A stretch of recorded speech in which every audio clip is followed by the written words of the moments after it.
What's up po mga kabakyard? Welcome back po kayo dito sa ating YouTube channel. It's me, JR Francia, ang inyong One Backyard. Like a Hellcat.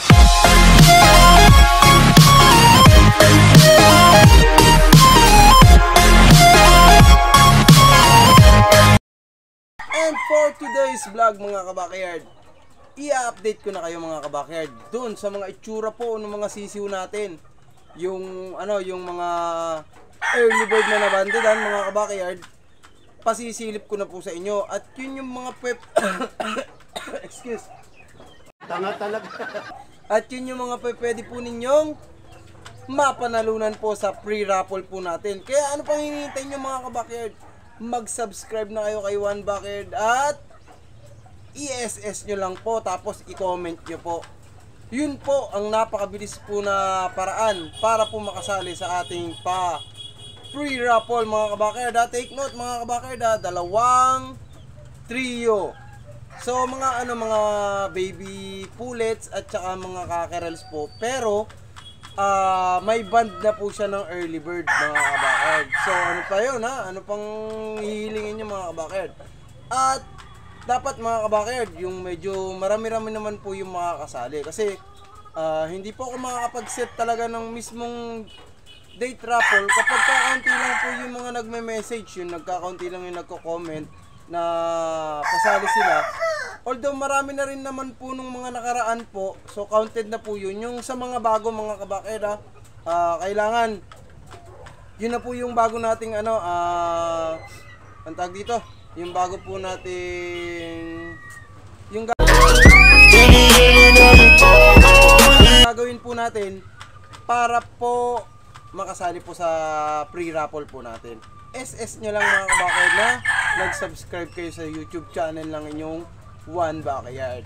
So, tsaka pasisilip ko rin po yung mga naka-cord po natin dito mga kabakyard. Kasi almost lahat sila may W na po. Tapos yung iba may ano rin naman po, hindi pinalad.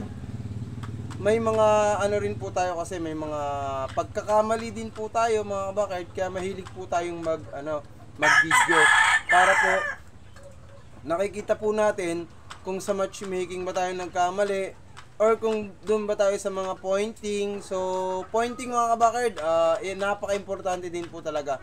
May i-reveal din po ako sa inyo na napakabilis pong paraan para po natin malaman na naka-point na po talaga yung alaga po natin.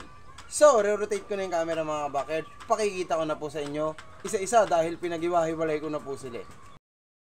Ito mga kabakyard, yung natin, mga early birds po natin na mga cockerels po. So, 2 months na po itong mga kabakyard. Yan mga kabakyard.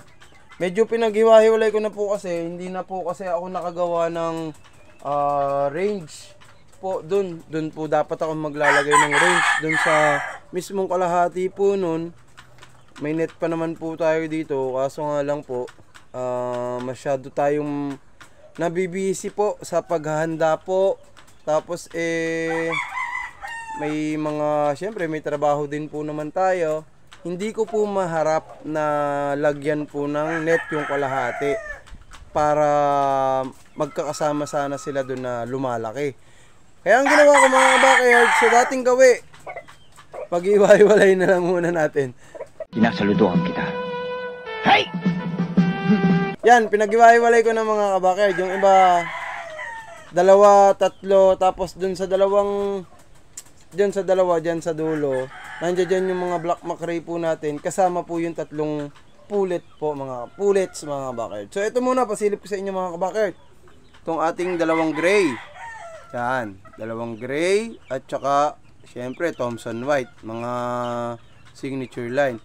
Nga lang mga kabakyard, ang gray po at mga whites hindi po siya makakasama, hindi po siya makakasali sa pwede nyong mapanalunan mga kabakyard dahil may nag-avail na rin po kasi ng gray at ng Thompson White natin mga kabakyard. Hindi pa lang po nakaka-drop by dito, hindi pa lang po nakakapunta po dito sa ating munting manukan mga kabakyard. Tapos ito naman mga kabakyard, Ito mga Gilmore po mga kabakerd. Ayan, oh. Dalawang Gilmore, magkapatid po sila. Magkaparehos yung ano nila mga kabakerd. Yung markings po. Yan. Malalaki na rin yan mga kabakerd. Oh. Tingnan nyo yan. Tapos ito mga kabakerd yung Black Macrae.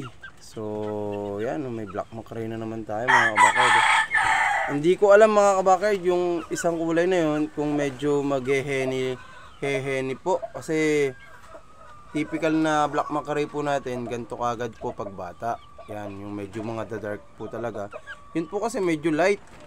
So inaantay ko pa po kung anong lalabasan po ng kulay nun, kung magiging heni ba. Kung magiging heni mga kabakerd, may throwback na naman po tayo mga kabakerd. So yan, no.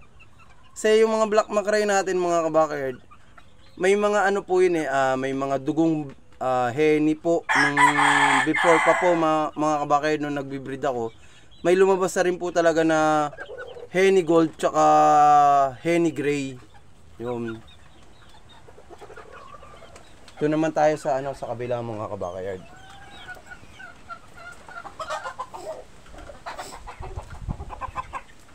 Yung nga palang pinakikita ko sa inyo mga kabakerd, mga first batch yun, mga second batch yun mga kabakerd. Ito mga kasama nito. Ito naman po yung black gold, white gold, at saka syempre limited gold. Yan yung mga signature line po natin dito. Malalaki na. Ito medyo binata na ako. Tumitilaok na mga kabakerd. So nga pala, disclaimer mga kabakerd, no animals, no chicks were harmed in the making of this video mga kabakerd. I'm just showing na yan yung mga na-breed na po ulit natin ngayong season na to mga kabakerd. Tapos ito syempre. So, ano, dami din yan. Nga lang, dito sa batch na to mga kabakerd, ito yung third batch. Ito yung madaming inahin na yan, no? Kaya may pagkakataon po kayo na mapanalunan yung mga ganyan. Ito straight comb na Thompson White mga kabakerd. Yun. Yan, may band din po yan mga kabakerd. Pero sabi nga nung aabot pa rin daw po yan ng local band po, yung 6 na piraso dyan. So syempre ito yung binata na mga kabakerd. Napapakawalan ko na ito mga kabakerd eh. Yan. Sila nagpi-pre-range sila dito mga kabakerd. Yan yung mga magkakapatid na yan, dami rin. Yan mga kabakerd, oh. Mga gold line po. Pwede rin po yan. Pwede rin po diyang makakuha tayo ng ipapa-pre-raffle po natin. Basta mga kabakerd, di ko naman po kayo bibigyan ng pangit mga kabakerd. Yung syempre, yung pwede talagang pag-umpisan din mga kabakerd. Tapos pala, ito yung ating cording. Kakunti na rin po talaga yung nakalagay. McLean. So one time, daliri lang po yung nagkaroon sa kanya ng scratch. Syempre ito yung naka FK sweater line po natin. Pwede na rin po ulit yung ating broodcock na white gold.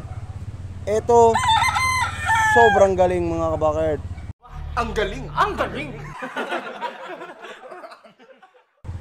Talagang pwedeng pang FK din, yun nga lang talaga. Super upahan na rin po kasi yung mga nasasalihan natin dito mga kabakerd. Wala na masyado mga FK mga kabakerd. Pero to sobra galing. Kaya kailangan to maparami ulit mga kabakerd. Yan. Ang ating Thompson White. Yan, no. So parehas na heni yung mga kabakerd, yun yung isa, oh. Parehong heni po yung nakalusot.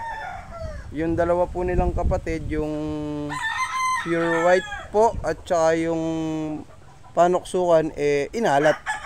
Nga lang sobrang ang ganda rin po talaga ng pinerform ng mga yun mga kabakerd.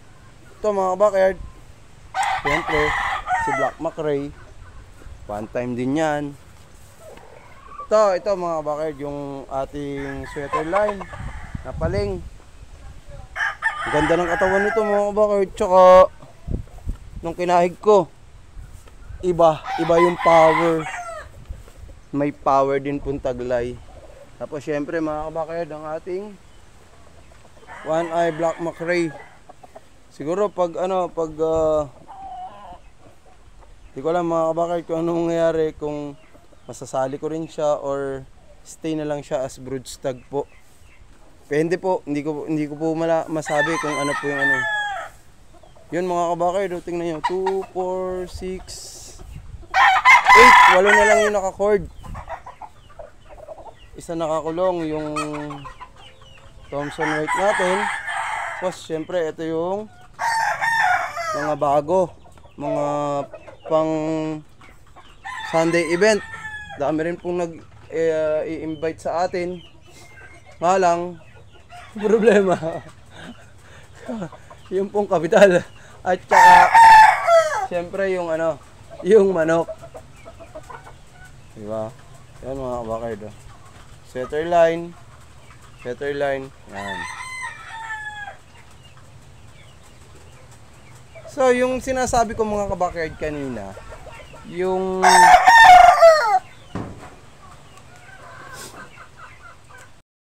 sinasabi ko kanina mga kabakard na about sa pointing, syempre napaka-importante nung pointing, lalong-lalo na kung mga lang po, anong tawag dito?